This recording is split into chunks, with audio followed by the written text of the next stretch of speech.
Everything is seen as a series of apparent causes and effects. And this is the issue. We have a tendency to believe that I did this, and then this caused this, and this caused this, and this keeps us here at this ordinary level of consciousness, because we're always in chronological time. When you shift out of chronological time into vertical time, eternal time, you begin to see that time is really something that doesn't even exist. It's not what we measure here on our wrist. It shifts around. It's like, even when I'm up here on a stage, time, I mean, it's like I've been talking for an hour and 15 minutes, and that's like 5 minutes to me, 3 minutes to me. It is such a time of change for me in my life, and many profound things are happening faster than I can even keep track of them. I'll be sharing some of them here with you this morning.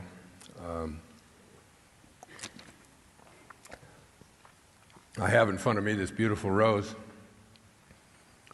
and the great poet from 800 years ago in the 13th century, his name was Jalaluddin Rumi, Mevlana, which means our master in Farsi. Jalaluddin Rumi, who's one of the great all-time poets and a divine spiritual master who walked among us 807 years ago. He was born. He once said that what was said to the rose that made it open, a different way of looking at how to help people and how to improve the quality of our own lives. It was a turning point for me. And one of the things he spoke about were these people that he calls self-actualizing people, which, if you remember Maslow's pyramid and the hierarchy, and you go from your basic needs to the very top of the pyramid, the very top of the pyramid is something called self-actualization. And he described self-actualizing people. One of the flaws of self-actualizing people is that they get over death almost as if it didn't happen. They have an awareness within them that nothing dies, that everything that materializes, of course, changes form. But there is something. My teacher in India, his name was Swami Muktananda. Many of you have read, and he was asked the question, "What is real, Master? What is real?" And Muktananda said, "That is real, which never changes. Everything else is illusion." So I've been looking at, I've been thinking about Muktananda and thinking about Dr. Maslow, who passed away on the 7th of June, 1970. And that was the same day that I was walking across the stage in Detroit at Cobo Hall, receiving my PhD, in almost the same hour. It was as if he had said to me, "I've explained this whole idea of self-actualization to the academic world. Now you explain it to the cab drivers and the school teachers and the nurses and the yoga students and everyone else. This whole idea that there is a higher place where each of us can reach right here while we're here." And I've been thinking about all of this since my mom left. And there's pictures of my mom all over my apartment on Maui. I have pictures of her on the wall when she was 10 years old in 1926. And another picture of her reading a poem that she wrote when she was 12 years old in 1928 about the election that year. Any of you remember the election that year? 1928.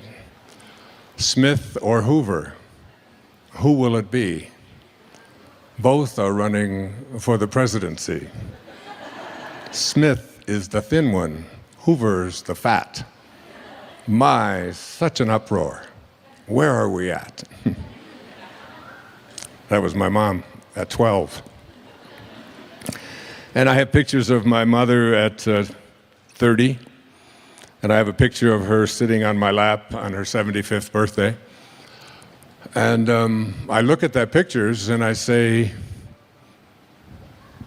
which one of them is my mother?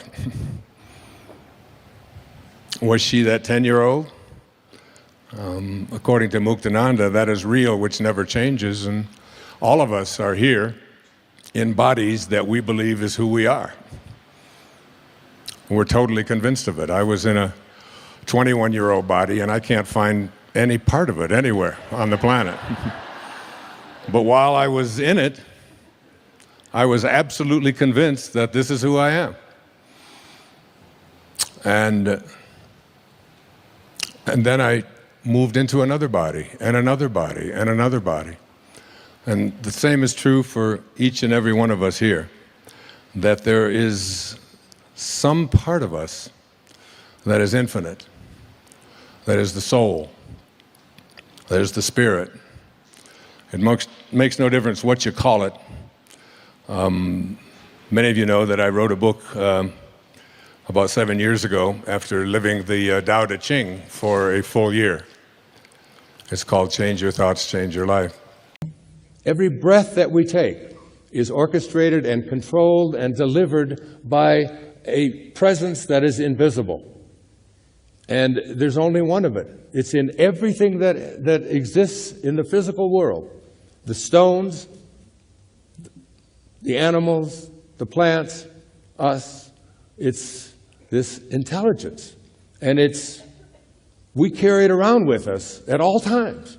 This divine mind, this I am presence, it's always there. Finding me. How do you find me? And union. The whole purpose, what I want to talk about, the rest of my life, or at least the next few years of it, if I'm granted them, because again, that's not up to me either. When you get called, you get called. You know, he often says in there that, you know, you showed up here in the 20th century. Why didn't you show up 100 years from now? Why did you show up in this country and not in another country? Something is taking care of all of that for you. You don't have the power to be able to do these things. And we carry around this divine intelligence that's capable of doing anything, that is omniscient and omnipotent and all-knowing. It's everywhere at once. We have that within us. We carry it around wherever we go. It's this incredible intelligence. And we all carry it around, and yet we act like we are weak. And we have a subconscious mind that has been programmed to believe that we're ordinary. And we can't create miracles, and we can't accomplish fantastic things. I've just discovered that within me there's this miracle worker who is capable of manifesting and creating. I mean, all of this stuff that I've written and all of these things that I'm doing, even my giving this talk right now, it's not my personality that is doing it. Every desire that you have is placed there by something that you have no control over. Every desire, every thought. In the Tao, it says, Lao Tzu says, 2,500 years ago, you're not doing anything, you're just being done. You're just being done. If you don't believe that, just look in the mirror. Many of you know I've just published a new book, which is somewhat of a memoir, but I didn't write it with that intent, or an autobiography.